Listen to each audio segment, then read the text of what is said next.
Hello and welcome to the Week in 60 Minutes, brought to you by SpectatorTV and broadcast on Thursday, March 3rd. I'm Kate Andrews, the Spectator's economics editor and your host this week. On this week's show, the Russian invasion of Ukraine continues. Putin's forces are struggling to take key Ukrainian cities, but they are making inroads. The West has united in punishing Russia with crippling economic sanctions. We'll make sure you're across everything that's happening. Security expert Dmitri Alperovitch and military strategy expert Sir Lawrence Freedman will join us to explain what's happening on the battlefield. Is there any possibility of a Kremlin coup? The financier and sanctions campaigner Bill Browder will explain what more the West can do. Are the sanctions really working? Freddy Gray, our deputy editor, is in Ukraine. What's going on the ground? Douglas Murray, our associate editor, says the American right has found itself in a muddle over Putin. Why have some of them been chanting the dictator's name? And we'll finish on British politics, giving you the latest from Westminster with Katy Balls and James Forsyth. Before we get going, a very special thank you to Canaccord Genuity Wealth Management, who are sponsoring the Week in 60 Minutes. Canaccord are experienced wealth planners and investment managers who go above and beyond to offer you support and guidance. Just visit candowealth.com to find out more. And remember to subscribe to our YouTube channel too. Click the red subscribe button at the bottom of this video and tap the bell icon to make sure you never miss an episode. We're now a week into the Russian invasion of Ukraine. Putin's forces have taken swaths of land in the south of the country, but are struggling to get control of Ukraine's two biggest cities, including its capital, Kiev. To talk through exactly what's been happening and why Putin's invasion isn't going quite according to his plan, I'm joined by Dmitri Alperovitch, a security expert and chairman of the Silverado Policy Accelerator think tank in Washington, D.C., and Sir Lawrence Freedman, one of Britain's top military strategy experts and a professor at King's College London, who sat on the Chilcot inquiry into the Iraq War. Lawrence, could you start by briefly talking us through what's happened over the past several days in Ukraine, and what is the state of the Russian invasion at the moment? Well, in its original form, it stalled, and I would say in some respects failed, in that the aim was to move quickly into at least Kyiv and Kharkiv and take the cities and execute regime change, and that just hasn't happened. I think it's taken a rather unpleasant turn because it's stalled and because of the difficulties of urban warfare which are taking place. I mean, it's not as if they've given up completely on that, but the Russians have resorted to much more brutal tactics. With strikes into the city centres. This could be seen as softening up, but I think it's in a way also a sort of form of siege to make life miserable for the people there, coupled with shortages of food and medicines. I don't think this will help Russia in the end.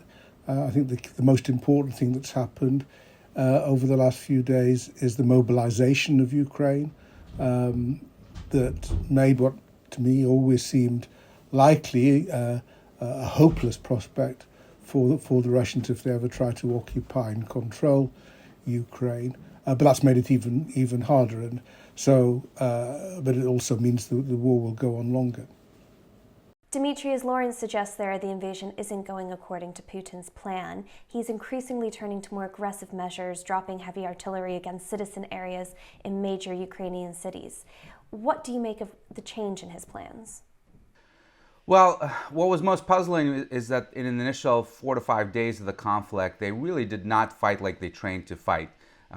Russian military is a heavy artillery military, relying on standoff weaponry, heavy weapons like missile strikes and multiple launch rocket systems to accomplish their objectives. They did not use any of that. In fact, even their tactical bomber aviation was sitting on Russian airfields virtually completely unused in those initial days, because I think they had a completely mistaken assumption that they could just roll into Kiev with a 10-column armored vehicle reconnaissance company and take it over. That turned out to be disastrous for them. And they've now reverted to the mean, which is leveling cities like they had done in Chechnya with Grozny, like they had done in Syria and Aleppo. We're seeing indiscriminate targeting, inaccurate targeting into the centers of Kharkiv, into the centers of Kiev and other cities. That is how they fight. That is their doctrine. And unfortunately, they're now going to use overwhelming force and kill a lot of civilians to accomplish their objectives. Lawrence, will a bombardment of Ukraine similar to what we saw the Russians do to Syria 8 years ago and in Grozny and Chechnya in 1999 actually work? Well, I mean, they can execute bombardments. It's much easier to fire off artillery from a distance than to try to enter a city. I'm not sure. It's harder to do. I mean, the point is about Aleppo, say. The aim was to depopulate areas, to push people out. And they had the Syrian infantry doing the work on the ground for them. They haven't done anything like this in terms of ground operations for a long time, which is one reason why they may not have quite captured what they needed to do, and as Dmitri said. But I don't think just bombarding will work for them. Even in Grozny, they still had to enter the city, and you can still fight amongst rubble. So it doesn't solve problems, and to the extent they're actually attacking real targets rather than just indiscriminate, it really doesn't make a lot of difference if you knock out an administrative building. So it's not clear whether there's a serious strategy behind this, or it's the sort of thing we do when we're frustrated and we're trying to work out how to move this forward, and we're sort of hoping that the Ukrainians might concede us a bit in the ceasefire talks. So I'm not quite sure if there's a clear end game in mind with all of this at the moment. Dmitri, is there any chance that the complete takeover of Ukraine by Russia is now gone, or is that still a very real possibility? Well, they can certainly take it. And by the way, they have made a lot of progress in the south. They took the city of Kherson, which is a pretty big city, in the last 24 hours. They've surrounded Mariupol, another huge city in the south. They're making progress towards the north in Zaporozhye and towards the Dnipro. So they are making progress. Their offensive is encountering much more resistance in the northeast, where I think they expected a much easier time, given that it's mostly Russian-speaking population that they assumed would be pro-Russian. And of course, from the west, they are in the Kiev suburbs fighting. There's pretty aggressive fighting there. So I think it's misleading to say that they haven't made any progress. It's been slower than they expected for sure, and they're taking more casualties than they thought they would. But steadily but surely, they're taking progress, and they have the forces to do so. The big question, of course, is what happens next. You can take the cities, you can decimate Ukrainian military units with airstrikes and artillery, and then surround them with your ground invasion forces. But then what? As Lawrence pointed out, the Ukrainian population is mobilizing.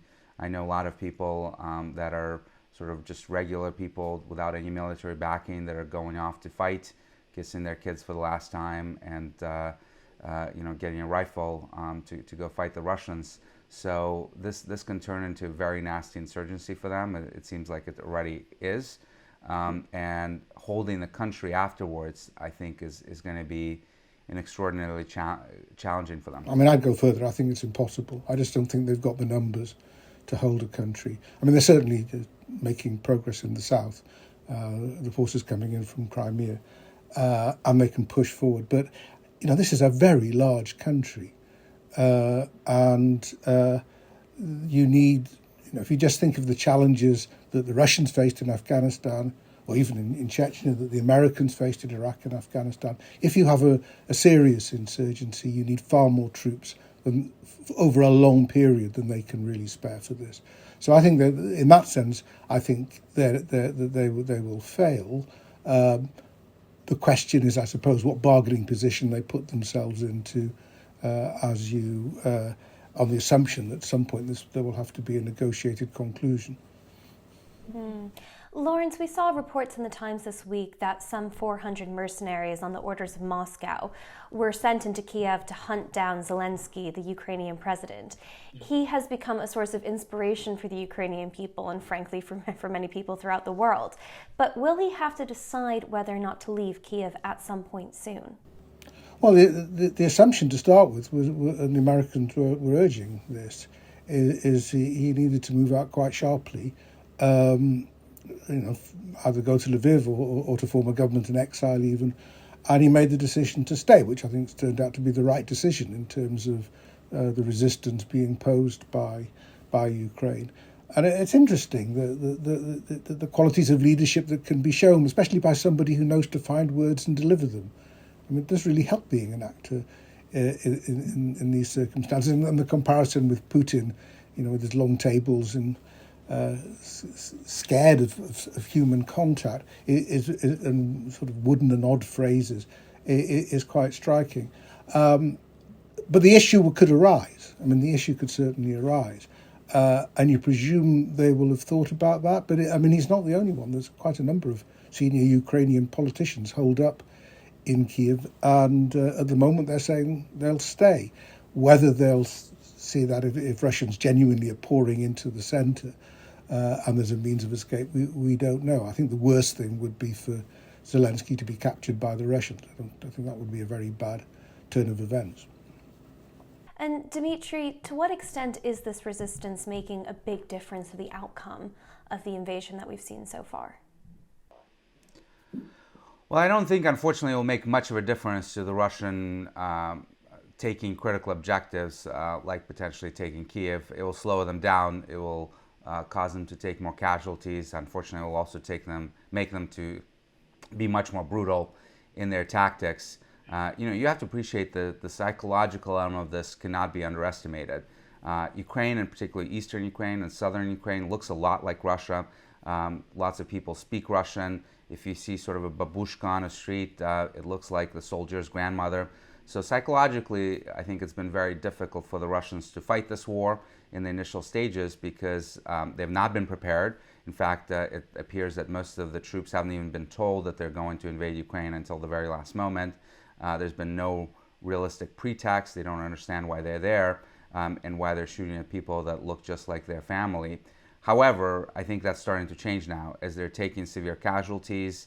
Inevitably, that hardens people and they're becoming much more ruthless. You've seen some horrible war crime videos come out of them just shooting up civilians and, again, indiscriminate targeting and hitting universities, hitting schools, targeting hospitals. So I think they're just going to get more and more brutal. And again, they can take their objectives. They did so, obviously, in Syria. They did so in Chechnya. But the question is, can they hold them? And Lawrence, you were saying before that you weren't convinced that Russia could actually stage a long-term occupation. Is there any way that you think that this invasion could still seem like a success for Putin? Well, it depends on the outcome. I don't think it won't achieve a success in the sense there'll be a puppet regime, because no regime that isn't backed by occupation forces will be seen as legitimate and could cope. Remember, this is a country that's twice seen moderately pro-Russian presidents overturned by popular movements because they were believed to be rigging elections. So I don't think, in that sense, they can succeed. It's very difficult to judge what success looks like. I mean, if Putin really believes this is a country run by drug addicts and Nazis, then you can say, well, look, there's no drug addicts and Nazis. If you're saying that this is a country that's trying to get nuclear weapons, say, no, well, we won't get nuclear weapons. So you can, the way that it's been phrased as a special operation and so on, makes it actually hard to know how you present the result back home. I think in practice, it's going to be difficult to have an agreement that doesn't recognize Ukraine as an independent state. So what you're then talking about is finding things that you can do that seem to acknowledge some of Russian concerns, perhaps confirm the annexation of Crimea and so on. I think a peace deal is possible, but it's actually quite difficult at the moment. And it won't become easier just because you've committed more crimes and made the situation in Ukrainian cities more horrific. In some ways, it becomes harder. Dmitri, what do you make of that? No, I completely agree. I think the atrocities that they're committing have turned virtually all Ukrainians, except those that are still collaborating or on the pay of the Russians, into enemies for them. And I think that hardened resolve will stay for a very long time. And it's going to be very, very difficult for them to run an occupation. Now, having said that, I don't think we should underestimate Russia's counterinsurgency capabilities. If you look at what they did in Chechnya with extreme brutality, with torture, with war crimes, they have largely pacified that area. We haven't seen terrorist attacks in Chechnya in a very long time. And they've done it actually rather quickly. They started the Second Chechen War in 1999, towards the later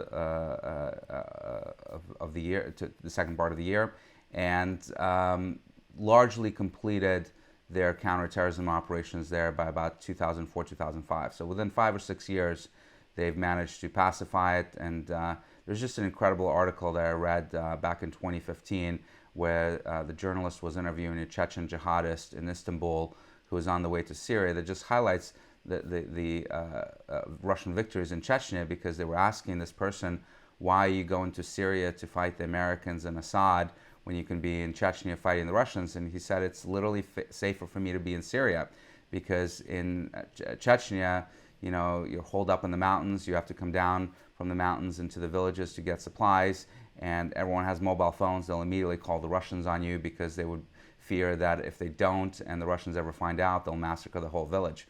That's how the Russians fight insurgencies. Extremely brutal, committing war crimes, but they are able to achieve results in many of these cases. Obviously failed in Afghanistan, but did work in Chechnya. So we'll see if they're going to resort to these horrendous tactics in Ukraine to try to keep the population pacified. I do think that at this point, Putin must be rethinking his initial assumptions about this conflict. He really did. I think that he was going to be treated as liberator, and that the Ukrainian forces would just melt away and go home. Having seen the resistance that he's encountering, and thinking about the long-term cost of occupation here, he may be thinking that he could pressure Zelensky, perhaps with threat of death, to try to get some concessions. I think the minimum bar for him would be for Ukraine to recognize Crimea as Russian, for Ukraine to forever abandon its pursuit of NATO and EU membership, and some sort of agreement on demilitarization, and a minimum, no more weapons supplies from NATO. I don't think that Zelensky would take that deal, even under threat of death, but Putin may be trying to go for that strategy. Lawrence, last question to you. You wrote this week, it is now as likely that there will be a regime change in Moscow as in Kiev. As likely, yes. What would a coup in Moscow look like? Oh, I don't know. I mean, I think as long as he isn't captured and killed, Zelensky will in effect be the president of Ukraine for some time to come now. Whereas Putin's position has been challenged by this. I think you need to know an awful lot more about what's going on amongst the Russian elite to be sure. The Russian population, as far as we can tell, is broadly supportive, because what do they know? I mean, they're told on the Russian media that they don't hear the alternative voices. It's extraordinary how many brave people there have been who have spoken out, but still, this isn't going to be a popular movement. I think it'll be worries amongst the Russian elite about the total isolation of their country and the economic hurt that's coming. The sanctions are far more severe than I expected. I think most people expected. I'm sure the Russians expected. And though they've got a war chest, it's not all of that's doing them much good at the moment. So I think the problems that Putin faces over the long term are quite serious. It would be foolish to predict that he'll go tomorrow or weeks or day or months or whatever. I just think his position it's going to be hard to recover from what is, as Dmitri said, a staggering misjudgment that he's made. But we have to see. Dmitri, do you think a Kremlin coup is a possibility? Look, I think it's not very likely, but the chance of it is no longer zero. If you had asked me 2-3 weeks ago, what is the likelihood that Putin would be ousted in sort of a palace coup, I would tell you that it was zero. Today, it's no longer that. And I think it is precisely because the sanctions have been so severe and the diplomatic isolation, which also cannot be underestimated, is rapidly turning Russia into a North Korean type of pariah state.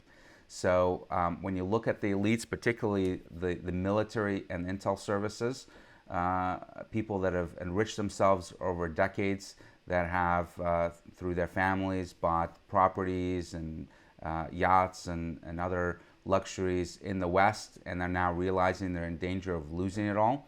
And also realizing, most importantly, that those sanctions are not getting removed as long as Putin is in power. No matter what happens in Ukraine, even if Putin manages to achieve some sort of rapid victory there, those sanctions are there to stay. Russia will remain isolated economically and diplomatically for years to come if this man is still in power. And I think it's not out of the realm of possibility. Small chance, very small chance, but not zero, that someone, particularly in the Siloviki sort of hardliner movement there, will say the old man has made a drastic mistake. We've had enough. It's time for him to step aside. Lawrence and Dmitri, thank you so much for joining Spectator TV. It took a few weeks, but much of the world has fast come together in its response to Putin's invasion. Europe, the United States, and countries in Asia have punished his regime with sanctions targeting Russia's central bank, the rich oligarchs who surround Putin, and even Russia's sports teams. But is this enough? Bill Browder was once the largest foreign investor in Russia, but became a sanctions campaigner after exposing corruption in the country. His lawyer, Sergei Magnitsky, died in a Russian jail in 2009 after he was arrested by Russian authorities. Bill now heads up the global Magnitsky Justice Campaign. Bill, thank you so much for joining Spectator TV. Now, you said earlier this week that you've spent 10 years banging on closed doors. Are you now satisfied with the sanctions that have been imposed on Russia? Do you think they go far enough? Well, I mean, we're in a completely sea change moment in the last week versus the last 10 years in terms of how governments and officials and law enforcement view Russian oligarchs. Now, everybody has kind of woken up to the fact that these people, for the most part, are part of the Putin international financial system. And if you want to stop Putin, you've got to go after the oligarchs. So am I satisfied? No, I'm not satisfied. I think a lot more needs to be done. But I'm impressed that we've come this far compared to where we were before. It's a sea change, and the fact that you would now have, real high-value targets on various sanctions lists is something I would have never expected.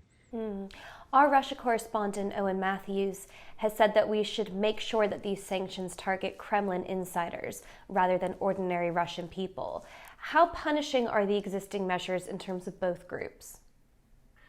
Well, there are two basic set of sanctions. There are what I would call country sanctions, and these would be sanctions against the Central Bank of Russia, against the banking system, against various state-owned banks and companies. And then there are targeted sanctions, and these are the sanctions against the oligarchs. And the sanctions that are against the central bank and against various other banks have led to a collapse of the ruble. It's led to an insufficient foreign exchange reserve, so people can't take money out of the bank. And that affects every person, and there's going to be widespread pain as a result of that, which I think the Russian people, in a certain way, they're just as much victims of Vladimir Putin as we are. The oligarch sanctions, on the other hand, are extremely nice because they are very targeted. They go directly to Putin's personal financial interests, and they don't affect anybody else. If we had had a perfect world, we could have done these oligarch sanctions before Putin invaded. And my theory always was that because because he never expected any sanctions. If we had been serious beforehand, he might have done a different set of calculations. But now we're in this world where he has invaded, and we kind of have to throw everything we have at him. In a previous segment on Spectator TV this week, we spoke about the possibility of a palace coup inside the Kremlin. Dmitri Alperovitch told us that he thinks it remains unlikely, but is certainly a possibility. Do you think these sanctions will change the oligarchs' opinion of Putin? Unfortunately, I think that there's a 0% chance of a palace coup, as attractive an alternative as that may be. The reason for that is that the oligarchs don't have any political power. Vladimir Putin doesn't listen to them, and at any moment, any of these oligarchs could be arrested, have their money taken away, and they could be killed.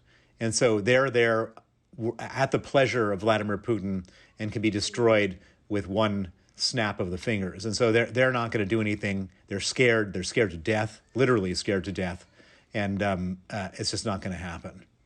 So do you think we need to go further on sanctions now? And if so, where would you target them? Do you double down on the oligarchs who are already being hit, or do you broaden these sanctions out? Well, in my opinion, we're just starting this whole oligarch sanction process. There's less than 10 people, 10 high-value oligarchs on the U.S., EU, and UK lists. Oftentimes, they're different oligarchs on different lists. I think the lists need to be coordinated, first of all, and the lists then need to be expanded so 50 or 100 oligarchs are sanctioned. If that were to happen, I think we would see a real, that would be a real punch in the face of Vladimir Putin, and then he'd have to figure out, how does he deal with that? Because that money, that offshore money, is money that he would then need to be, that's money he'd probably need to draw on as all of his other resources are drying up. And from your perspective, what is the ultimate goal of these sanctions? Is it to punish Putin, to pressure him to de-escalate, to rid Europe of its dependency on Russian energy altogether? Well, there would have been different goals at different times. If we had done this in advance of him invading, if we'd done it properly, which we didn't do, it might have been to deter him from invading.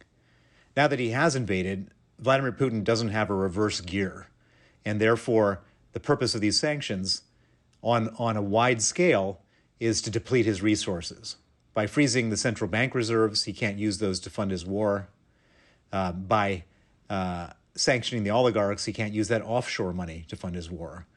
And the hope is that the war is very expensive, that his resources are depleted, that much less money is flowing to Russia, and that eventually, with a spirited fight by the Ukrainians, he just doesn't have the resources to go further. And we should be very conscious of the fact that if he succeeds in Ukraine, he's not stopping there. That's not the end of his adventure. He would then go and challenge us on a NATO border. And so everything we're doing right now is to try to stop him from getting that far, trying to help the Ukrainians in any way we can, and try to deplete his resources. Bill, last question. You've been meeting with governments across Europe for the last decade. Do you now get the sense that there's a fundamental change in their approach to Russia? And if so, how long do you think it will last? I think there's absolutely a fundamental change. I think it's permanent. Vladimir Putin, if all it takes is a few more days of watching what he's doing on television, and there's no way that he can be forgiven for what he's done. And I think that as time goes on, these sanctions will be tougher and tougher because he's going to provoke all of us into wanting tougher and tougher sanctions. Bill, thanks so much for joining Spectator TV. What's happening on the ground in Ukraine? Our deputy editor, Freddy Gray, has been in Lviv in the west of the country for the last few days, and he joins the show now. Freddy, you're joining us from Lviv in western Ukraine. You've been out there for several days now, and you wrote about what you're witnessing for this week's magazine. What is it like in the city?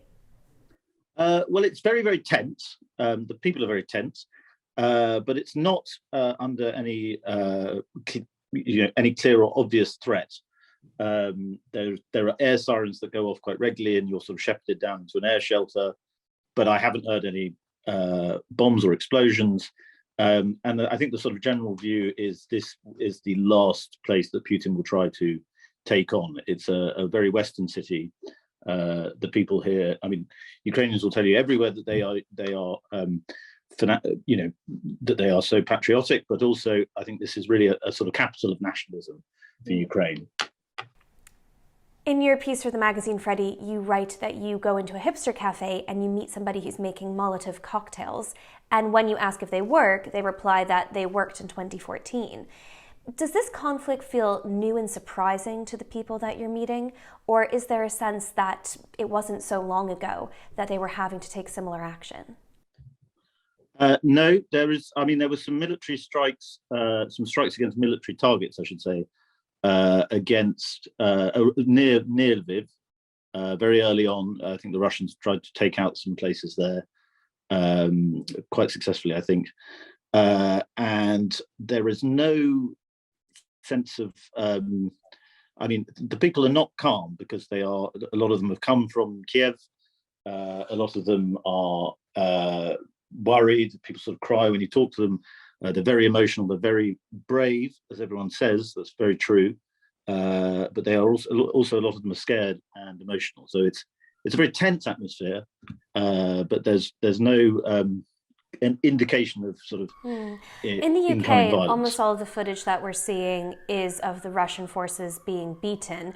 It's what people want to see, but there's also a concern that it's self-selective, as they are clearly making some advances into Ukraine. How do the Ukrainian people feel about the state of affairs right now? Do they feel like they're winning? Yes, very much. Or certainly they all say that they're winning a lot, and they're very, very keen to say it. They love sharing videos of sort of Ukrainians crowing as they look at sort of blown up tanks and things like that. And they are all on a kind of, as I tried to say in the diary, they're all on this sort of PR drive for the country. It's a sort of mobilized war effort. So everybody you talk to, from quite high level officials down to people you just talk to on the street, they all give you the same messages. It's like they're all on message, and the message is, we're going to win this war, you have to help. You met with one retired general who said that Ukraine needs more military assistance from the West, air defense and anti-tank kit. Have you seen any shipments, Western shipments of arms coming into Ukraine through the city? No, I have not. But it's not just him. Several people we've spoken to, a couple of officials, have said they sort of present you with a shopping list of what they want, and they expect you as the Western journalist to take this to your government and make the order for them. And they're quite specific. You know, the numbers vary, and some of the numbers that are requested are extraordinary, but they want, several thousand of a certain type of gun, as many drones from Turkey as they can get. They're very keen on the British anti-tank missiles, as has been reported quite a lot. In terms of a very different kind of weaponry, you write in your piece about meeting somebody in what you describe as a hipster cafe who's making Molotov cocktails. And when you ask if they work, they replied that they did in 2014. Is there any sense that this conflict doesn't feel completely surprising to people in Ukraine, that this is in recent memory that they were having to take similar action? Or are the majority of people that you're meeting completely baffled by what's happened over the past week?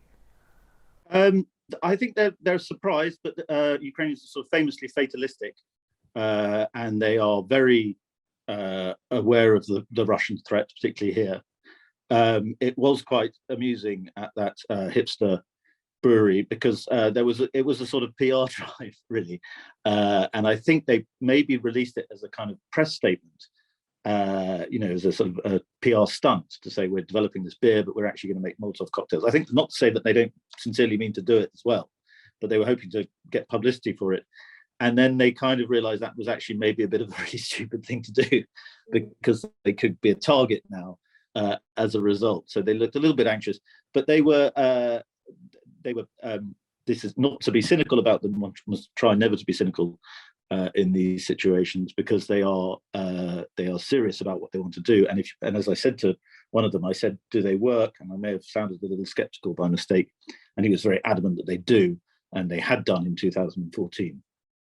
And then he showed me, to go back to the social media point, and then he showed me, pointed me in the direction of a video, which again, several people have pointed me in the direction of a woman throwing a petrol bomb onto the treads of a tank, just as she drives past in a car. And that's the kind of heroism they want. It's a sort of intifada spirit. Wow.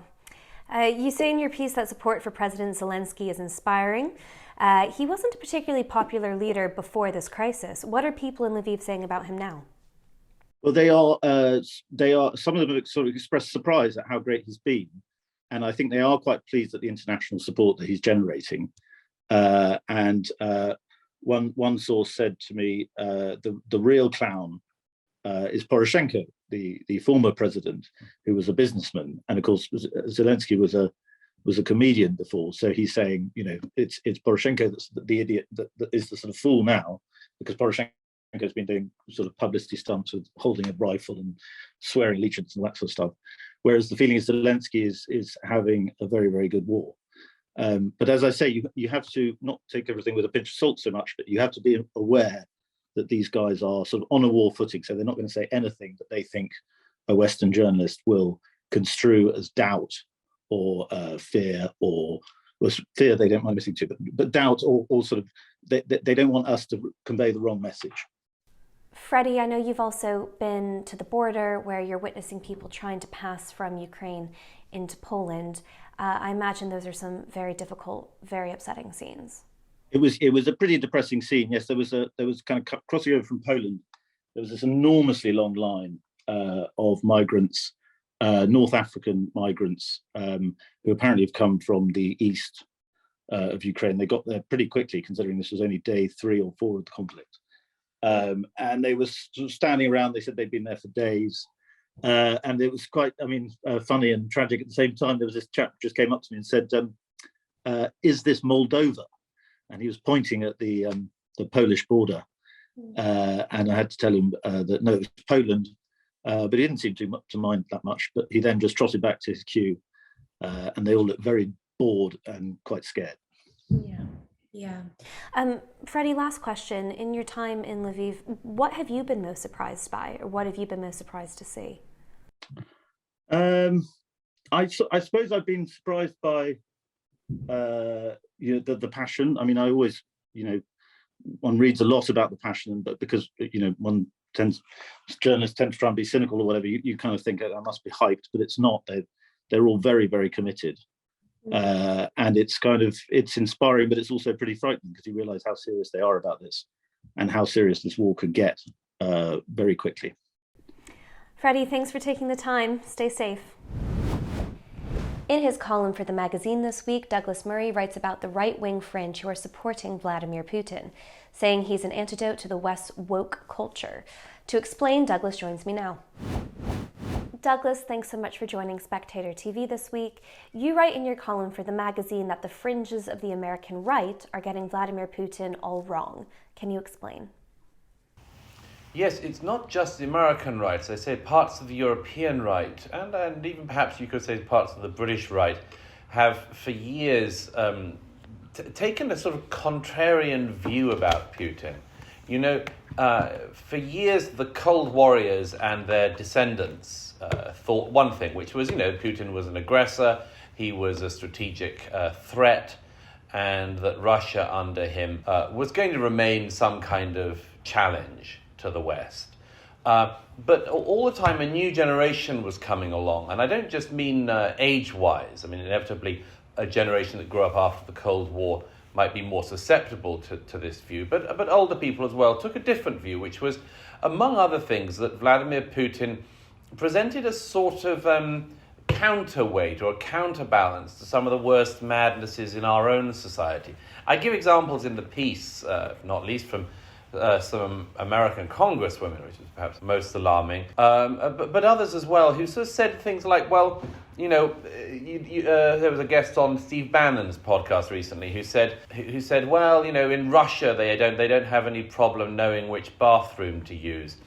That sort of thing, that because our own societies were going mad with the sort of woke stuff, that somehow a society which didn't have any truck with any of that, or even the most basic rights for LGBT people, for instance, acted as a sort of admirable counterweight. And in time, this I think has grown, and I show a little bit of how that has happened in the media, in politics, and elsewhere, where this strange new sort of interpretation of Vladimir Putin originated and from there grew.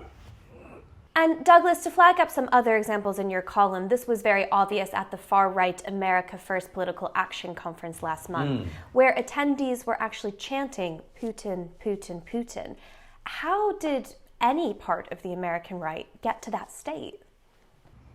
Well, this, it should be said, is an incredibly fringe part of the American right. It's led by an exceptionally unpleasant little anti-Semite called Fuentes. And he's one of a generation of what I describe as sort of people who've grown up online and who think of themselves or described as sort of edgelords. These are really pathetic people who like to sort of play with the dark stuff, you might say. Play with the things you're not meant to play around with. There are people on the left who do the same thing, who sort of, I've written about this in the past, who sort of play around with Stalinism and other things, knowing how dangerous it is, knowing how unpleasant and upsetting it is, but slightly reveling in it. And there has emerged also a tiny segment, but a significant thing to note on the American right, which does the same thing, which is, for instance, as Fuentes himself is, sort of into Holocaust minimization, if not full Holocaust denial, Holocaust joking, certainly a sort of all sorts of spreading of ugly anti-Semitic conspiracy theories and more. And one of their main things they've treated themselves to in this sort of quasi-sexual thrill, which, as I say in the piece, is possibly because they know no other type of sexual thrill. This type of person has sort of treated themselves to admiring Putin, knowing that this brings condemnation down on them to some extent, but rather reveling in it. So yes, at this ugly far-right gathering, which unbelievably the idiot Congresswoman Marjorie Taylor Greene actually spoke at. She said she didn't hear the chants of Putin, Putin, Putin, which happened just before she came on. And things like this, they sort of burst out with their enthusiasm for Putin. I think, among other things, these people do it. I mean, it's not worth lingering over them because they're not a significant political force. But I think it's a sort of example of something. People who think our societies are so decadent that we should admire the strong man in the Kremlin. Of course, there are so many things that are wrong with this, not the least of which is that they take Vladimir Putin at his own estimation of himself. Like they take, there's another one that goes around a lot online, which is a sort of comparison of the CIA recruitment video, which I actually wrote about recently in the Spectator. It was rather ridiculous intersectionalist recruitment campaign. They compare that sort of thing and the sort of, diversity hire American armed forces campaigns, and they stick that alongside the recruitment ads for the Russian military, where you see these sort of tough, robot-looking, macho guys. And these people on the right in America, Europe, and elsewhere have sort of taken this estimate of the Kremlin's about itself for themselves as well. And as I say in the piece, it's very interesting because, yes, exactly, they've basically fallen for a form of Russian propaganda, which is, we are tough, you are weak. We are strong, you are, into all of this sort of woke nonsense. And as I say, it should be kind of obvious to any thinking conservative that you can be simultaneously aware that your own society is going kind of mad, and also not as a result look for refuge in a far madder man sitting in isolation in the Kremlin and ordering the invasion of neighboring countries. Douglas, there's a Louis Theroux documentary which looks at this part of America's far right, and it's suggested in the documentary that this group of people have its roots in an online culture, Twitter, YouTube, TikTok, and that these very outrageous comments that they're making, like those about Putin, are often designed to be trolling rather than serious. I'm curious as to what you make of that. And I would also put into context that, of all the times to talk about taking people at their word, a lot of the commentary got what Vladimir Putin decided to do over this past week very, very wrong, not taking him at his word. Not to say that a dictator who theoretically can, have his paw prints on nuclear weapons is the same as some guy sitting in their mother's basement, scrolling along on TikTok. But I think we are going to be asking increasingly what it means to take people at their word. And in this situation, how seriously should we be taking these trolls? Are they trolls, or do they really mean what they say? Well, this is a very interesting point. By the way, I would dispute what Through, I'm a great admirer of Through's, but I dispute it slightly because actually on the American right there has historically always been a niche but interesting movement that has taken a similar view, that has said, effectively that Russia, or back in the day, even in the 40s and 50s and 60s, there were some figures on the fringe of the far right in America who believed that the Soviets were effectively a natural ally. By the way, again, you see little bits of this in the residue of these movements today. The ideas, for instance, absolutely unfathomably stupid thing to believe under the Soviet regime, which was exceptionally anti-clerical. But you see it in the regime today, in some of this response today, the inheritors of this movement who think that Vladimir Putin is, for instance, the devout and entirely non-cynical supporter of the Orthodox Church and believer that he occasionally puts himself out to be. How naive and illiterate historically and currently you need to be to believe that Vladimir Putin's cloaking himself in the Orthodox Church is a wholly truthful and fulsome defense of Christendom is amazing. And as I've said in the past week a number of times, if you believe that Vladimir Putin is the sort of bulwark, the defender of Christendom, then you would have to ask why he's using Islamist and indeed jihadist groups from Chechnya to roll in shouting Allahu Akbar and going and murdering Orthodox Christians in the Ukraine. But let's pass over that for a second. The more important point in a way is what you're leading me to is, of course, this isn't just about a fringe. Because these days in American politics, as in all of our politics, there is a melding point of fringes and the mainstream. Now, the most obvious and troubling example in the past week were the comments that were made by former President Donald Trump, who is, of course, not at all a fringe figure, the last president of the United States, and may well be running to be the next one. His comments on Putin and his invasion of Ukraine, I wouldn't say that they are remotely similar to what these fringe far-right groups have done, but they drink somewhere from the same well, an admiration of his strength, an admiration of Putin's intelligence. I thought that one of the reprehensible aspects of the Trump comments, that he said not only how clever the invasion was in the way in which Putin did it, that's of course not to endorse it, and Trump has also condemned it, but Trump made his reference to the fact it's so clever of him to have sent in these peacekeeping forces. They're the strongest peacekeeping forces I've ever seen. That's a little bit more than admiration for a tactical adversary. That's a sort of admiration for this tactic. And as I say, that's not someone on the fringes. Social media may have tried to push Donald Trump to the fringes, but he's not on the fringes. And I think that there is this sort of contiguous line on the right where this temptation to see, as I say, because of the deracination of our own institutions, because of some of the idiocies which we've well rehearsed on this show before, some of the idiocies in our own society, we overestimate, and indeed in some people's cases positively salivate, over the fact that certain other regimes, particularly a dictatorship like that of Vladimir Putin, doesn't have any of these problems and can treat themselves to being more serious in the world. As I say, I think it's a massive moral error, it's a strategic error, and it also simply falls for the Kremlin's own estimation of itself. Douglas, thanks for joining me. And finally, I'm joined by James Forsyth and Katy Balls to give us the latest from Westminster. Katy, James, thanks so much for joining Spectator TV. James, first, what do you make of the government's response to the Russian invasion of Ukraine over the past week?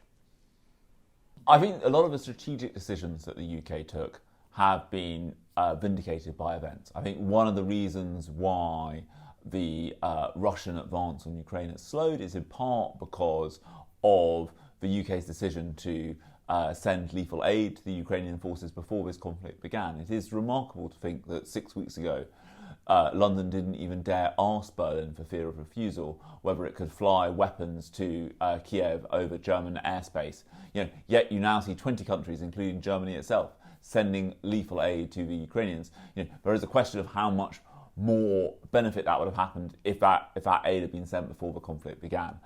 I think where the UK government is having a problem is that the sanctions process on individuals within the UK is just not working. You talk to people in government and there is despair about how slow going it is, and there is a sense that things are not going to get better on that front anytime soon. I think that is going to begin to cause some serious political embarrassment for the government. And James, on that point, some are saying that because the government has been slow to sanction Russian oligarchs in particular, this has enabled lots of them to leave the country, and now they're looking to ditch their assets. Is that going to be a political problem, let alone a geopolitical problem? Yeah, I think there is clearly an awkwardness, which is on things like SWIFT, for example. The UK is out front, very forward-leaning, but in terms of sanctions on individuals, the UK is turning into a laggard, and it is going to become embarrassing as you see lots of people close to Vladimir Putin essentially selling up and leaving London and taking the cash out of the country.